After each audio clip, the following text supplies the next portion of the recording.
A Pacific storm that battered California's coastal areas and stranded motorists was poised to batter the state's southeast through Friday, bringing the threat of flooding to a vast region stretching from San Diego to the Mojave Desert and even to parts of Arizona. As millions of Californians rushed to finish their holiday shopping or prepare to hit the road, the National Weather Service issued a flood watch for low-lying urban and desert areas. Heavy showers and thunderstorms could drop up to 1.5 inches 3.8 centimeters of rain throughout the day, but the real worry is that some areas could receive half an inch to an inch of 1.3 to 2.5 centimeters of rain in just an hour, causing rivers. Streams and rivers overflowed, the Weather Service said. On Thursday, motorists were stranded on flooded highways northwest of Los Angeles. Torrential rain flooded areas in the cities of Port Hueneme, Oxnard, and Santa Barbara, where a police detective carried a woman on his back after the SUV she was driving got stuck in knee-deep floodwater. Between midnight and 1 a.m., the storm dumped 3.18 inches 8 centimeters of rain in downtown Oxnard, topping the region's average of 2.56 inches 6.5 centimeters for December, according to the National Weather Service.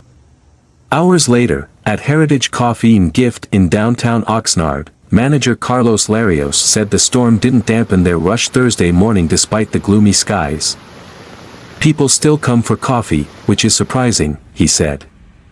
I don't think the rain will stop many people from getting out of the house. By noon, the rain and wind had subsided and residents came out of their homes to see the damage. No serious damage or injuries were reported. Sven Dibdal, owner of Viva Oliva olive oil and vinegar shop in downtown Santa Barbara, said he had trouble finding a dry route to work Thursday morning, but most of the heavy rain and flooding had receded shortly before 11 a.m. morning. He was thankful that the weather was only expected to be a problem for a few days towards the end of the holiday shopping season, otherwise he would have worried about the rain's impact on his store's revenue. This will have an impact, but fortunately it happened quite late, he said.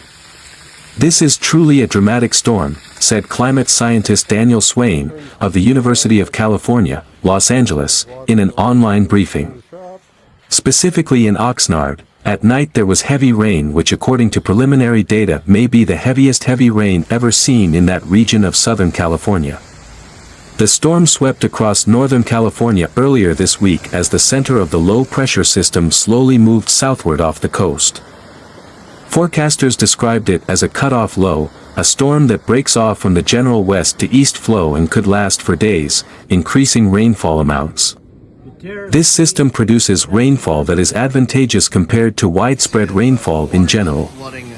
Meanwhile, Californians are gearing up for holiday travel and finalizing Christmas preparations. The Automobile Club of Southern California estimates 9.5 million people in the region will travel during the year-end holiday period.